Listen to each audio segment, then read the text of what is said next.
ଖ୍ରୀଷ୍ଟରେ ପ୍ରିୟ ଦର୍ଶକ ବନ୍ଧୁ, ପ୍ରଭୁ ଯୀଶୁଖ୍ରୀଷ୍ଟଙ୍କ ବହୁମୂଲ୍ୟ ନାମରେ ଆପଣଙ୍କୁ ନମସ୍କାର ଜଣାଇ ଆଜିର ପଥ ପ୍ରଦର୍ଶିକା କାର୍ଯ୍ୟକ୍ରମକୁ ସ୍ୱାଗତ କରୁଅଛି।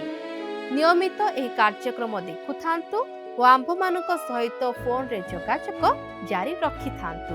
ପ୍ରଭୁ ନିଶ୍ଚୟ ଆଶୀର୍ବାଦ କରିବେ। ଗତ ଅଧ୍ୟୟନରେ ଆମେ ଦେଖିଲୁ ଯେ ପରମେଶ୍ୱରଙ୍କ ଆଜ୍ଞା ଅନୁସାରେ ଯାକୁବ ନିଜ ପତ୍ନୀ, ସନ୍ତାନ ଏବଂ ସମସ୍ତ ସମ୍ପତ୍ତି ଧରି କିଣାନ ଦେଶକୁ ଫେରିବା ପାଇଁ ହାରଣରୁ ଗୋପନରେ ଚାଲିଗଲେ। ରାହେଲ ଅଜାଣତରେ ନିଜ ପିତା ଲାବନଙ୍କ ଘରୋଇ ପ୍ରତିମା ଗୁଡ଼ିକୁ ଚୋରି କରି ସମସ୍ୟା ସୃଷ୍ଟି କରିଥିଲେ, ଯାହା ଦର୍ଶାଏ ଯେ ସେହି ପରିବାର ଉପରେ ଏବେ ମଧ୍ୟ ପ୍ରତିମା ପୂଜାର ପ୍ରଭାବ ଥିଲା। ପ୍ରତିମା ଗୁଡ଼ିକୁ ଖୋଜିବା ପରେ କିଛି ନ ମିଳିବାରୁ ଲାବନ ଏବଂ ଯାକୁବ ମିସ୍ପାଠାରେ ଏକ ଚୁକ୍ତି କଲେ ଯେ ସେମାନେ ପରସ୍ପର କ୍ଷତି କରିବେ ନାହିଁ ଓ ତାପରେ ସେମାନେ ପୃଥକ ହୋଇଗଲେ। ଆଜିର ଅଧ୍ୟୟନରେ ଆମେ ଯାକୁବଙ୍କ ମଲ୍ଲ ଯୁଦ୍ଧ ଏବଂ ତାଙ୍କ ନାମ ବଦଳି ଇସ୍ରାଏଲ ହେବା ବିଷୟରେ ଦେଖିବା। ତେବେ ଆସନ୍ତୁ ବକ୍ତାଙ୍କ ସହିତ ଆଜିର ଅଧ୍ୟୟନ ଆରମ୍ଭ କରିବା।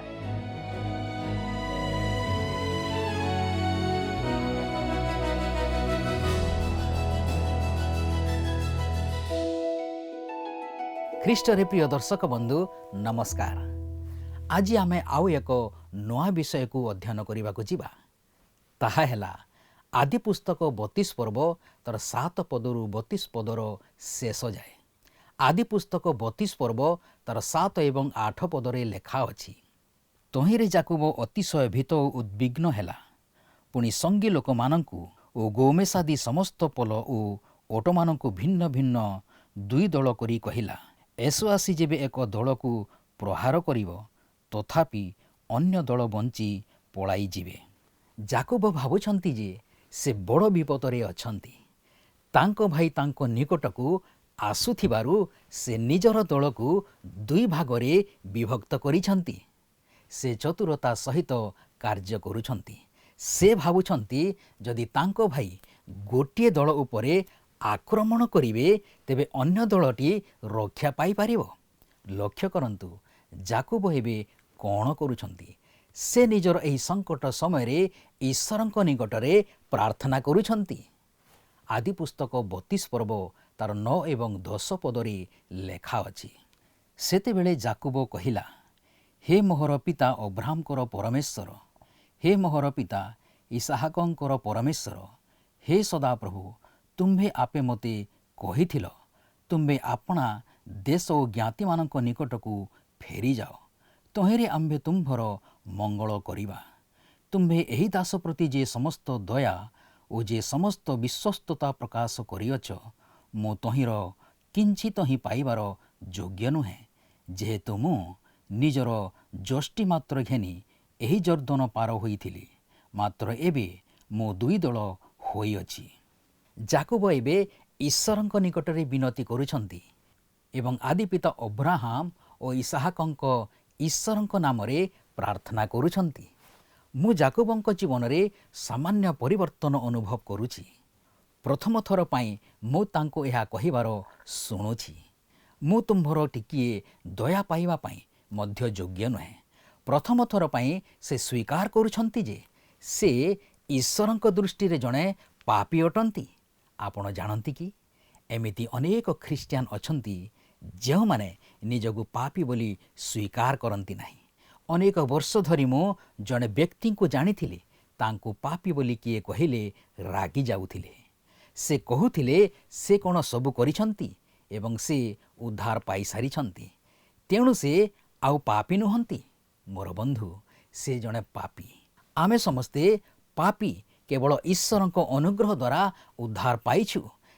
ଯେ ପର୍ଯ୍ୟନ୍ତ ଆମେ ଏହି ଜୀବନରେ ଅଛୁ, ଆମ ପାଖରେ ସେହି ପୁରୁଣା ସ୍ୱଭାବ ରହିଛି, ଯାହା ସ୍ୱର୍ଗକୁ ଯିବା ପାଇଁ ଆଦୌ ଯୋଗ୍ୟ ନୁହେଁ। ଆପଣ ଜାଣନ୍ତି କି, ଈଶ୍ୱର ସେହି ପୁରୁଣା ସ୍ୱଭାବକୁ ସ୍ୱର୍ଗକୁ ଯିବାକୁ ଦେବେ ନାହିଁ। ପାଳକ ବର୍ଣ୍ଣନ ମ୍ୟାଗି ନିଜେ କହନ୍ତି, ମୁଁ ମଧ୍ୟ ସେଠାକୁ ଯାଇପାରିବି ନାହିଁ, କାରଣ ସେହି ପୁରୁଣା ସ୍ୱଭାବଟି ମରାମତି କରିବା ଯୋଗ୍ୟ ମଧ୍ୟ ନଥିଲା। ଏହି ବ୍ୟକ୍ତି ଯାକୋବ ଏବେ କହିବାକୁ ଆରମ୍ଭ କରୁଛନ୍ତି ଯେ ସେ ଯୋଗ୍ୟ ନୁହନ୍ତି। ଯେତେବେଳେ କେହି ନିଜକୁ ଅଯୋଗ୍ୟ ମଣି ଈଶ୍ୱରଙ୍କ ଆଡ଼କୁ ଅଗ୍ରସର ହୁଏ, ଈଶ୍ୱର ଯୋଗ୍ୟ କରିବା ନିମନ୍ତେ ତାହା ସହିତ ସମ୍ପର୍କ ରଖନ୍ତି। ଯାକୋବ ଅତି ମନୋହର ଉକ୍ତି କହିଥିବା ଦେଖୁଁ, ମୋ ନିଜର ଯଷ୍ଟି ମାତ୍ର ଘେନି ଏହି ଜର୍ଦ୍ଦନ ପାର ହୋଇଥିଲି, ମାତ୍ର ଏବେ ମୁଁ 2 ଦଳ ହୋଇଅଛି। ସେ କେବଳ ଯଷ୍ଟି ନେଇ ଜର୍ଦ୍ଦନ ପାର ହୋଇ ଯାଇଥିଲେ, କେବଳ ଯଷ୍ଟି ତାଙ୍କ ପାଖରେ ଥିଲା। ବର୍ତ୍ତମାନ ସେ ଫେରି ଆସୁଛନ୍ତି, ତାଙ୍କ ପାଖରେ 2 ଦଳ ଅଛି। ଯାକୋବ ଏହା ତୁମ ନିମନ୍ତେ। ଆଦି ପୁସ୍ତକ 32 ପର୍ବ ତାର 11 ଏବଂ 12 ପଦରେ ଲେଖା ଅଛି, ବିନୟ କରୁଅଛି ମୋ ଭ୍ରାତାର ହସ୍ତରୁ, ଏସର ହସ୍ତରୁ ମୋତେ ରକ୍ଷା କର, କାରଣ ମୁଁ ତାହାକୁ ଭୟ କରୁଅଛି। କେଜାଣି ସେ ଆସି ମୋତେ ଓ ମାତା ଓ ବାଳକମାନଙ୍କୁ ବଧ କରିବ। ତୁମ୍ଭେ ତ କହିଅଛ, ଆମ୍ଭେ ଅବଶ୍ୟ ତୁମ୍ଭର ମଙ୍ଗଳ କରିବା। ପୁଣି ସମୁଦ୍ର ତୀରସ୍ଥ ଯେଉଁ ବାଲି ବାହୁଲ୍ୟ ହେତୁ ଗଣାଯାଇ ନ ପାରେ, ତାହା ତୁଲ୍ୟ ତୁମର ବଂଶ ବୃଦ୍ଧି କରିବା। ଯାକୋବ ବାସ୍ତବ ଭାବେ ଈଶ୍ୱରଙ୍କ ନିକଟରେ କ୍ରନ୍ଦନ କଲେ। ସେହି ରାତି ଅତି କଷ୍ଟକର ରାତି ଥିଲା। ଆଦି ପୁସ୍ତକ 32 ପର୍ବ ତାର 13ରୁ 15 ପଦରେ ଲେଖା ଅଛି, ଆଉ ଯାକୋବ ସେହି ସ୍ଥାନରେ ସେହି ରାତ୍ରି କ୍ଷେପଣ କଲା, ଆଉ ତାହା ନିକଟରେ ଯାହା ଥିଲା ତହିଁରୁ ଆପଣା ଭ୍ରାତା ଏସ ନିମନ୍ତେ ଭେଟି ପ୍ରସ୍ତୁତ କଲା, ଅର୍ଥାତ୍ 200 ଛାଗି ଓ 20 ଛାଗ, 200 ମେସି ଓ 20 ମେଷ, ପୁଣି ସବସ୍ସା ଦୁଗ୍ଧବତୀ 30 ଉଷ୍ଟି ଓ 40 ଗାଭୀ ଓ 10 ବୃଷ, ପୁଣି 20 ଗଧର୍ବି ଓ 10ଟି ବାଛରା ପ୍ରସ୍ତୁତ କଲା। ଯାକୋବ ଏବେ ନିଜର ପଶୁପଲକୁ ନେଇ ବେଶ୍ ଉଦାରଶୀଳ ହୋଇଯାଇଛନ୍ତି। ଆଦି ପୁସ୍ତକ 32 ପର୍ବ ତାର 16 ପଦରେ ଲେଖା ଅଛି, ଅନନ୍ତର ପଲ ସବୁ ପୃଥକ ପୃଥକ କରି ଆପଣା ଦାସମାନଙ୍କ ହସ୍ତରେ ଏକ ପଲ ସମର୍ପଣ କରି ସେମାନଙ୍କୁ ଆଜ୍ଞା ଦେଲା, ତୁମ୍ଭେମାନେ ମୋ ଆଗେ ଆଗେ ଯାଅ, ପୁଣି ମଧ୍ୟେ ମଧ୍ୟେ ସ୍ଥାନ ରଖି ପ୍ରତ୍ୟେକ ପଲକୁ ପୃଥକ କର।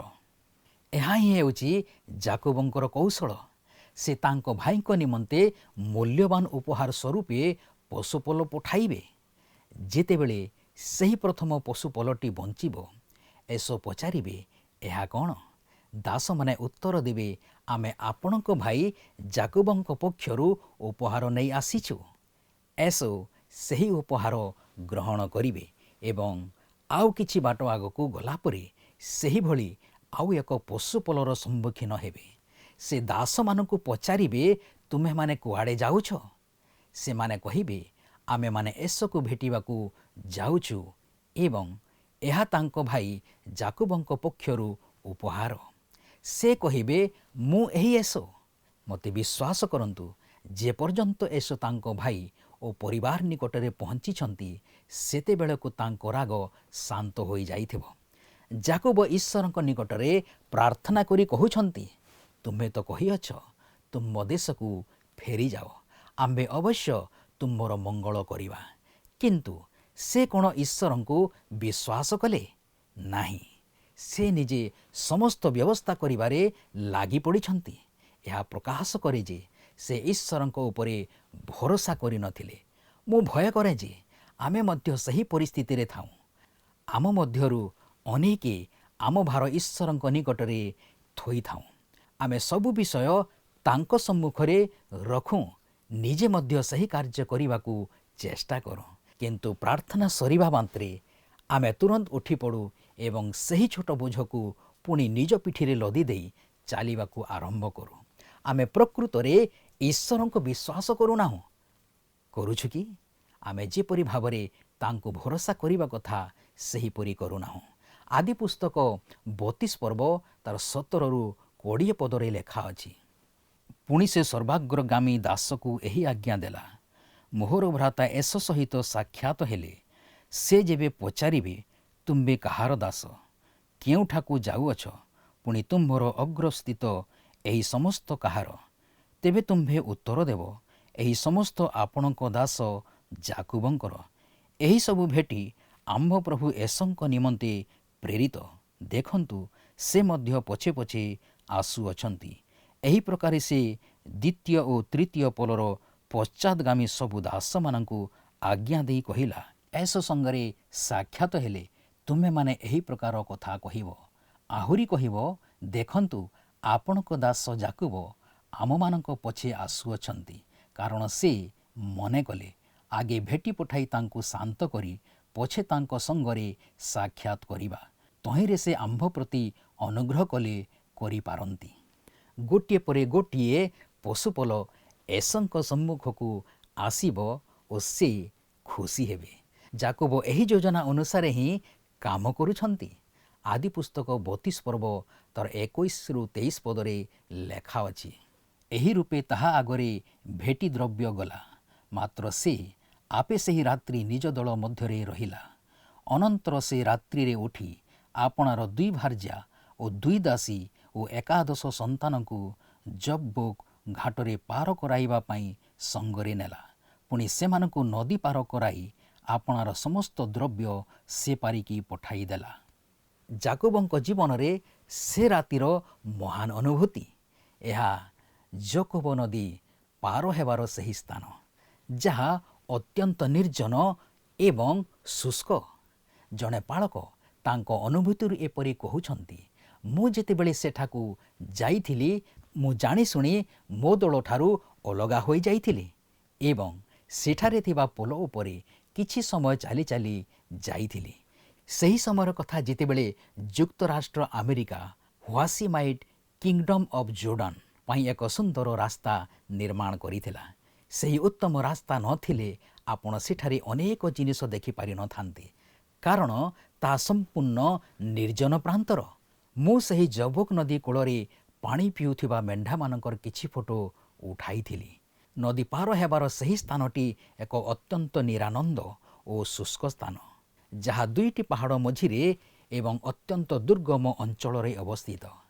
ସେହି ରାତିରେ ଯାକୁବ ସେଠାରେ ପହଞ୍ଚିଲେ। ସେ ଆଦୌ ଖୁସି ନଥିଲେ ଏବଂ ତାଙ୍କ ମନ ଭୟ ଓ ସନ୍ଦେହରେ ଭରି ରହିଥିଲା। ଦେଖନ୍ତୁ, ଏବେ ତାଙ୍କୁ ଅତୀତର କର୍ମର ଫଳ ତାଙ୍କୁ ଭୋଗିବାକୁ ପଡ଼ୁଛି। ସେ ଏସଙ୍କୁ ପ୍ରତାରଣା କରିଥିଲେ।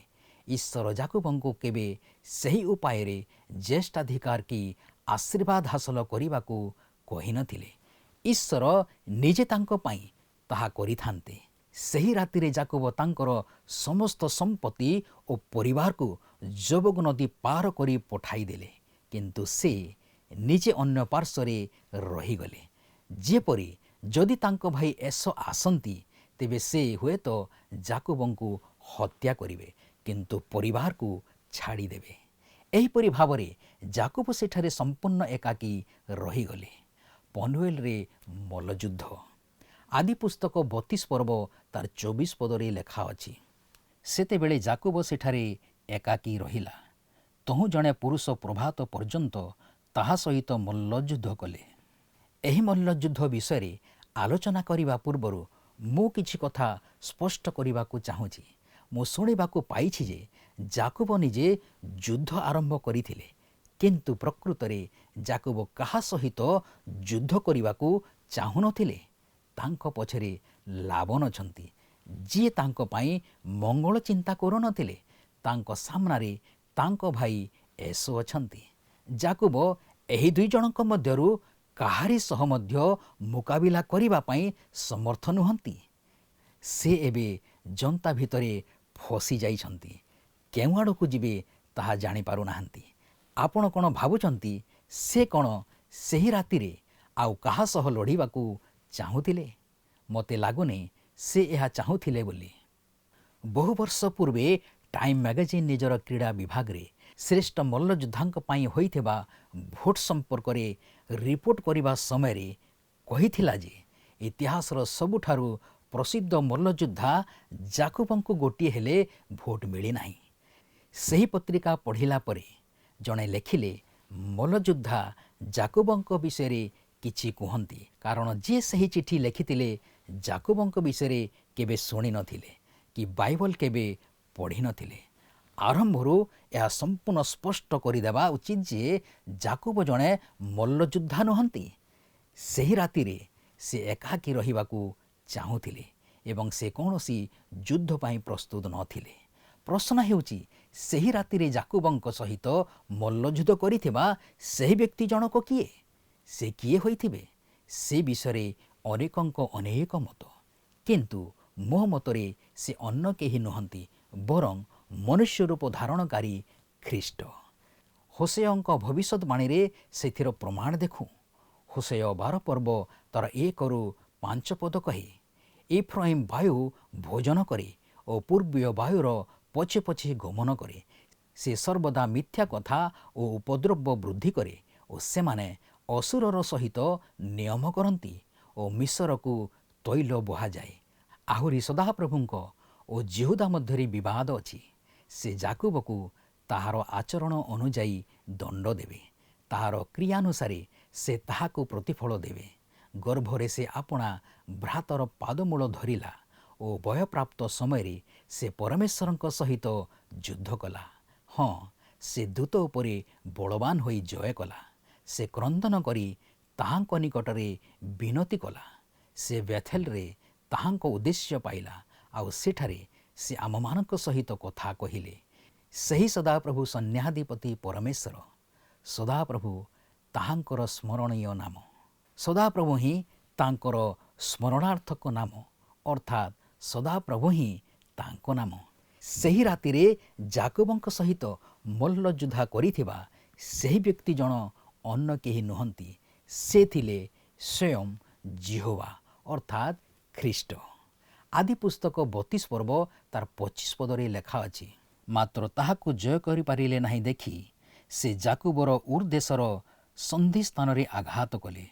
ତାହାଙ୍କ ସହିତ ଏ ପ୍ରକାର ମଲ୍ଲଯୁଦ୍ଧ କରିବାରୁ ଯାକୁବର ଉର୍ ସନ୍ଧି ଖସିଗଲା। ବୃଦ୍ଧ ଯାକୁବ ସହଜରେ ହାର ମାନିବାକୁ ପ୍ରସ୍ତୁତ ନୁହନ୍ତି। ସେ ସେମିତିକା ଲୋକ ନୁହନ୍ତି। ସେ ତାଙ୍କ ସହ ସଂଘର୍ଷ କଲେ। ଶେଷରେ ଯିଏ ତାଙ୍କ ସହ ମଲ୍ଲଯୁଦ୍ଧ କରୁଥିଲେ ସେ ତାଙ୍କୁ ପଙ୍ଗୁ କରିଦେଲେ। ଆଦି ପୁସ୍ତକ 32 ପର୍ବ ତାର 26 ପଦରେ ଲେଖା ଅଛି, ଅନନ୍ତର ସେହି ପୁରୁଷ କହିଲେ, ଆମ୍ଭକୁ ଛାଡ଼, କାରଣ ପ୍ରଭାତ ହେଲା। ତହୁଁ ଯାକୁବ କହିଲା, ତୁମ୍ଭେ ମୋତେ ଆଶୀର୍ବାଦ ନ କଲେ ମୁଁ ତୁମ୍ଭଙ୍କୁ ଛାଡ଼ିବି ନାହିଁ। ବର୍ତ୍ତମାନ କ'ଣ ହେଉଛି? ଯାକୁବ ଜାବୁଡ଼ି ଧରିଛନ୍ତି। ସେ ଆଉ ମଲ୍ଲଯୁଦ୍ଧ କରୁନାହାନ୍ତି। ସେ କେବଳ ସେହି ପୁରୁଷଙ୍କୁ ଜାବୁଡ଼ି ଧରିଛନ୍ତି। ସେ ଅନୁଭବ କଲେ ଯେ ଈଶ୍ୱରଙ୍କ ବିରୋଧ କଲେ କିଛି ହାସଲ କରିପାରିବେ ନାହିଁ। କିଛି ଲାଭ କରିବାର ଏକମାତ୍ର ଉପାୟ ହେଉଛି ନିଜକୁ ଈଶ୍ୱରଙ୍କ ନିକଟରେ ସମର୍ପଣ କରିଦେବା ଓ ତାଙ୍କଠାରେ ଆଶ୍ରୟ ନେବା। ଅବ୍ରାହମ ତାହା ଶିଖିଥିଲେ ଏବଂ ସେଥିପାଇଁ ସେ ଈଶ୍ୱରଙ୍କ ବାକ୍ୟରେ ଆମେନ୍, ହଁ ବୋଲି କହିଥିଲେ।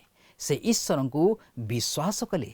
ସେହି ବିଶ୍ୱାସ ଦ୍ୱାରା ସେ ଧାର୍ମିକ ବୋଲି ଗଣିତ ହେଲେ।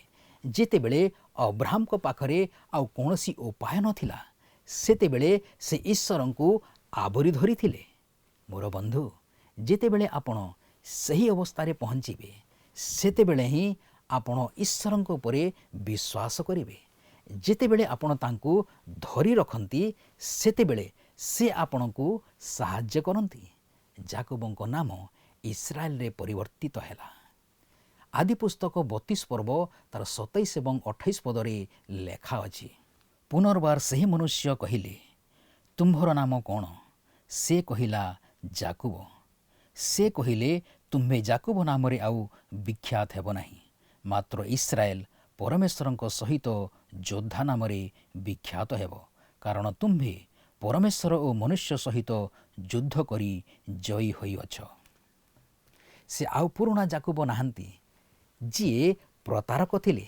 ସେ ଏବେ ଇସ୍ରାଏଲ, କାରଣ ତୁମ୍ଭେ ପରମେଶ୍ୱର ଓ ମନୁଷ୍ୟ ସହିତ ଯୁଦ୍ଧ କରି ଜୟୀ ହୋଇଅଛ। ବର୍ତ୍ତମାନ ଏହି ବ୍ୟକ୍ତିଙ୍କ ଜୀବନରେ ଇସ୍ରାଏଲର ନୂତନ ସ୍ୱଭାବ ପ୍ରକାଶିତ ହେବ।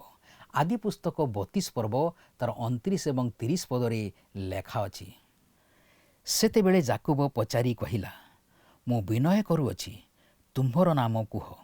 ସେ କହିଲେ, ତୁମ୍ଭେ କି ହେତୁ ଆମ୍ଭର ନାମ ପଚାରୁଅଛ? ତହୁଁ ସେ ସେଠାରେ ଯାକୁବକୁ ଆଶୀର୍ବାଦ କଲେ। ସେତେବେଳେ ସେହି ସ୍ଥାନର ନାମ ପନୁଏଲ, ପରମେଶ୍ୱରଙ୍କ ମୁଖ ରଖିଲା, ଯେହେତୁ ସେ କହିଲା, ମୁଁ ପରମେଶ୍ୱରଙ୍କୁ ମୁଖାମୁଖି ଦେଖିଲେ ହେଁ ମୋର ପ୍ରାଣ ବଞ୍ଚିଲା। ଯାକୁବ ସଦାପ୍ରଭୁଙ୍କ ଦୂତଙ୍କୁ ଦେଖିଲେ ଯେ ଖ୍ରୀଷ୍ଟ ଥିଲେ। ଆଦି ପୁସ୍ତକ 32 ପର୍ବ ତାର 31 ଏବଂ 32 ପଦରେ ଲେଖା ଅଛି, ଅନନ୍ତର ସେ ପନୁଏଲ ପାର ହୁଅନ୍ତି। ସୂର୍ଯ୍ୟୋଦୟ ହେଲା, ମାତ୍ର ସେ ଉର୍ ସନ୍ଧି ସକାଶୁ ଛୋଟାଇ ଚାଲିଲା। ଏହେତୁ ଇସ୍ରାଏଲର ସନ୍ତାନମାନେ ଅଦ୍ୟାପି କୌଣସି ଉର୍ ଦେଶର ଉପରିସ୍ଥ ସନ୍ଧିଶିରା ଭୋଜନ କରନ୍ତି ନାହିଁ, କାରଣ ସେ ଯାକୁବର ଉର୍ ଦେଶର ସନ୍ଧିଶିରା ସ୍ପର୍ଶ କରିଥିଲେ। ନିଜର କରିବାର ପାଇଁ ଈଶ୍ୱର ଯାକୁବଙ୍କୁ ପଙ୍ଗୁ କରିବାକୁ ପଡ଼ିଲା, କିନ୍ତୁ ଶେଷରେ ସେ ତାଙ୍କୁ ପାଇଲେ। ଯାକୁବ ପ୍ରଥମେ ହାର ମାନିନଥିଲେ, ଯାହା ତାଙ୍କର ସ୍ୱାଭାବିକ ଗୁଣ ଥିଲା। ସେ ମଲ୍ଲଯୁଦ୍ଧର କିଛି କୌଶଳ ଜାଣିଥିଲେ ଏବଂ ସେ ଭାବିଥିଲେ ଯେ କିଛି ସମୟ ପରେ ସେ ବିଜୟୀ ହୋଇପାରିବେ। ସେ ଅନୁଭବ କଲେ ଯେ ସେ ଜିତିପାରିବେ ନାହିଁ, ତଥାପି ସେ ସମର୍ପଣ କରିବାକୁ ପ୍ରସ୍ତୁତ ନଥିଲେ। ତେଣୁ ଈଶ୍ୱର କ'ଣ କଲେ? ନିଜର ଅପାର ଶକ୍ତି ବଳରେ ଈଶ୍ୱର ମୁହୂର୍ତ୍ତକ ମଧ୍ୟରେ ଯାକୁବକୁ ମାଡ଼ି ବସି ପାରନ୍ତେ, କିନ୍ତୁ ସେ ଯାକୁବଙ୍କ ଇଚ୍ଛା ଶକ୍ତିକୁ ଦମନ କରିବାକୁ ଚାହିଁଲେ ନାହିଁ। ସେ ନିଜ ଭିତରେ ଏବେ ବି ଗର୍ବରେ ଠିଆ ହୋଇଥାନ୍ତେ। ସେ ସମର୍ପଣ କରିବାକୁ ପ୍ରସ୍ତୁତ ନଥିଲେ। ଲକ୍ଷ୍ୟ କରନ୍ତୁ ଈଶ୍ୱର ତାଙ୍କ ସହ କିପରି ବ୍ୟବହାର କରୁଛନ୍ତି। ସେ ଯାକୁବଙ୍କ ଉର୍ ସନ୍ଧିକୁ ସ୍ପର୍ଶ କରୁଛନ୍ତି। ଏହି ବ୍ୟକ୍ତି ଜଣକ ଅସହାୟ ହୋଇପଡ଼ୁଛନ୍ତି, କିନ୍ତୁ ଆପଣ ଦେଖନ୍ତୁ ଈଶ୍ୱର ତାଙ୍କୁ ବଳପୂର୍ବକ ମାଡ଼ି ବସୁନାହାନ୍ତି। ଏବେ ଯାକୁବ ତାଙ୍କୁ ଜାବୁଡ଼ି ଧରୁଛନ୍ତି। ସେହି ପୁରୁଷ ଜଣକ କହୁଛନ୍ତି, ମୋତେ ଛାଡ଼ି ଦିଅନ୍ତୁ। କିନ୍ତୁ ଯାକୁବ କହୁଛନ୍ତି, ନା, ମୁଁ ତୁମର ଆଶୀର୍ବାଦ ଚାହୁଁଛି। ସେ ଈଶ୍ୱରଙ୍କୁ ଜାବୁଡ଼ି ଧରିଛନ୍ତି। ସଂଘର୍ଷ ଶେଷ ହୋଇଛି ଏବଂ ଏବେଠାରୁ ଯାକୁବଙ୍କ ଜୀବନରେ ଏକ ଆତ୍ମିକ ସ୍ୱଭାବ ତଥା ଈଶ୍ୱରଙ୍କ ଉପରେ ନିର୍ଭରଶୀଳତା ପ୍ରକାଶ ହେବ।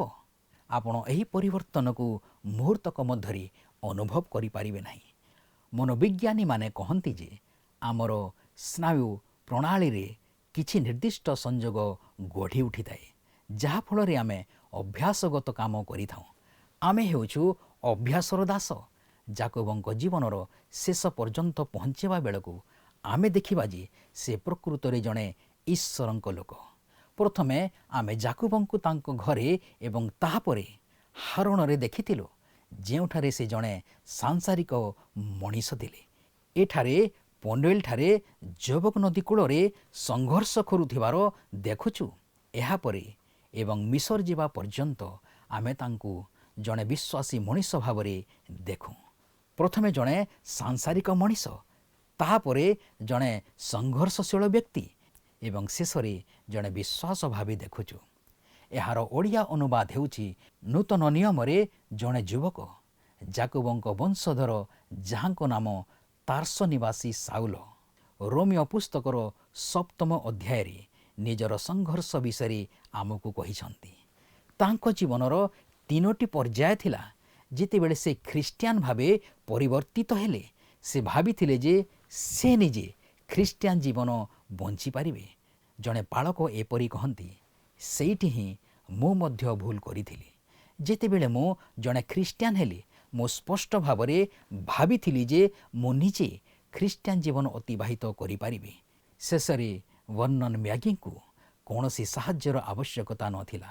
ମୁଁ ଭାବିଥିଲି ଏହା ସହଜ ହେବ, କିନ୍ତୁ ମୁଁ ଏହା କହିପାରିଲି ନାହିଁ। ତାହା ହିଁ ସବୁଠାରୁ କଷ୍ଟକର ବିଷୟ ଥିଲା। ସେଠାରେ ହିଁ ପାଉଲଙ୍କର ମଧ୍ୟ ସମସ୍ୟା ଥିଲା।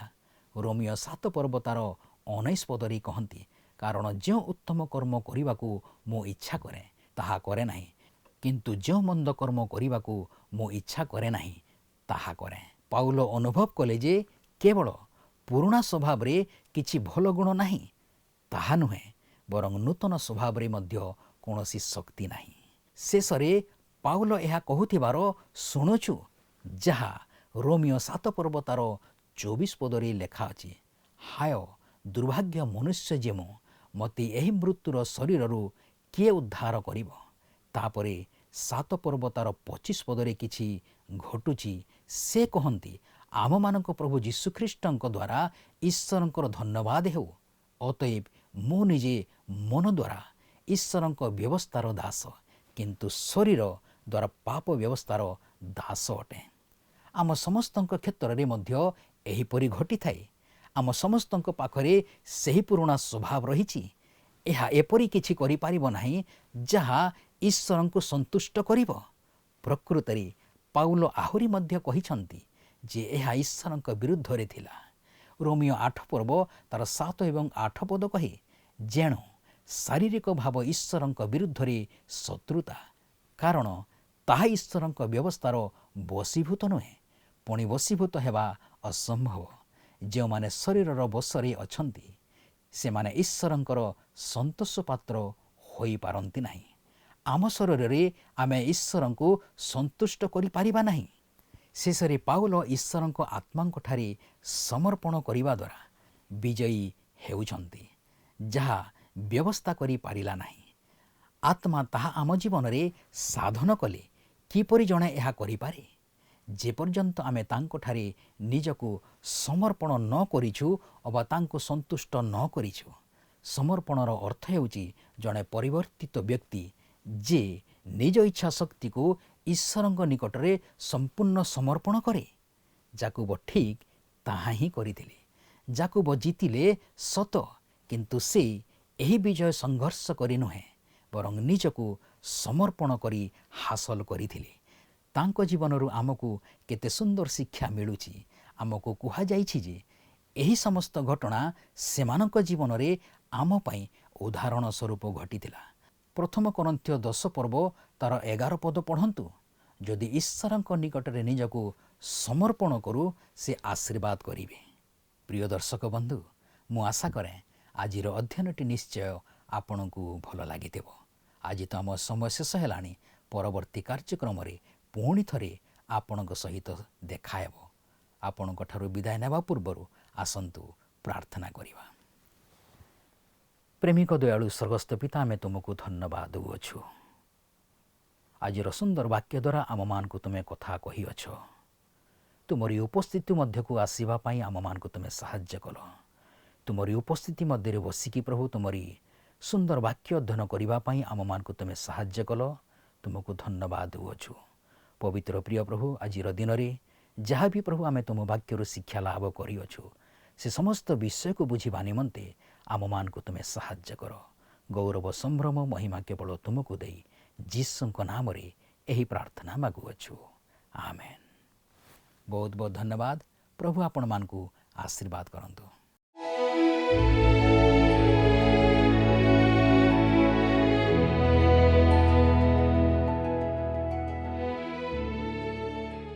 ମୁଁ ଆଶା କରେ ଆଜିର ଅଧ୍ୟୟନଟି ଆପଣଙ୍କୁ ନିଶ୍ଚୟ ଭଲ ଲାଗିଥିବ।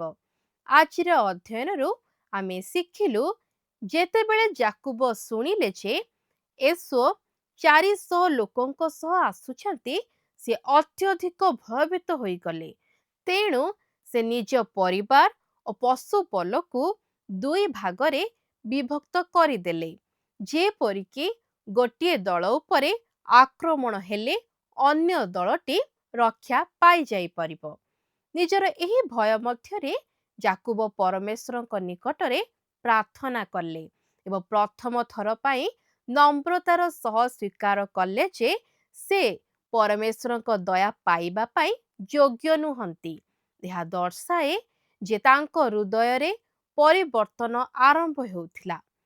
ଏହାପରେ ପରମେଶ୍ୱର ତାଙ୍କ ନାମ ଯାକୁବରୁ ବଦଳାଇ ଇସ୍ରାଏଲ ରଖିଲେ, ଯାହା ଦର୍ଶାଏ ଯେ ବିଜୟ ମାନବିକ ଶକ୍ତି ଦ୍ୱାରା ନୁହେଁ, ବରଂ ପରମେଶ୍ୱରଙ୍କ ନିକଟରେ ଆତ୍ମସମର୍ପଣ କରିବା ଦ୍ୱାରା ମିଳିଥାଏ। ଏହି କାର୍ଯ୍ୟକ୍ରମରେ ଆପଣଙ୍କ ମନରେ ଯଦି କିଛି ପ୍ରଶ୍ନ ଥାଏ, ତେବେ ଆମ ସହିତ ଯୋଗାଯୋଗ କରନ୍ତୁ। ଆମେ ଆପଣଙ୍କ ଫୋନ୍ କଲ୍ର ଅପେକ୍ଷାରେ ଅଛୁ। ଈଶ୍ୱର ଆପଣଙ୍କୁ ଆଶୀର୍ବାଦ କରନ୍ତୁ। ରହିଲୁ, ନମସ୍କାର। ଗତ ପ୍ରଶ୍ନର ଉତ୍ତରଟି ହେଉଛି ଡି ରାହେଲ। ଆଜିର ପ୍ରଶ୍ନଟି ହେଉଛି ମଲ୍ଲଯୁଦ୍ଧରେ କାହାର ଉରୁସନ୍ଧି ଖସିଗଲା? ଏ ଲାବନ, ବି ଇସାକ, ସି ଯାକୁବ, ଡି ଏସୋ। ଏହି ପ୍ରଶ୍ନର ଉତ୍ତର ଆସନ୍ତାକାଲି ସନ୍ଧ୍ୟା 6ଟା ମଧ୍ୟରେ ଅପସନ୍ ମଧ୍ୟରୁ ସଠିକ୍ ଉତ୍ତର ବାଛି ଆପଣଙ୍କ ନାମ ଓ ସମ୍ପୂର୍ଣ୍ଣ ଠିକଣା ସହିତ 9777221415 ଫୋନ୍ ନମ୍ବରରେ SMS କିମ୍ବା ହ୍ୱାଟ୍ସଆପ୍ ଦ୍ୱାରା ଆମକୁ ଜଣାଇବାକୁ ଅନୁରୋଧ। ଯଦି ଆପଣଙ୍କୁ ଆମ କାର୍ଯ୍ୟକ୍ରମ ଭଲ ଲାଗୁଛି ତେବେ 044490812996 ମିସ୍ଡ କଲ୍ ଦେଇ ବିଜୟୀ ହୋଇପାରିବେ। ଗତ ସପ୍ତାହର ବିଜୟ ଦର୍ଶକ ବନ୍ଧୁ ହେଲେ କନ୍ଧମାଳରୁ ସ୍ନେହାସିନୀ ପ୍ରଧାନ ଓ ପରିବାର।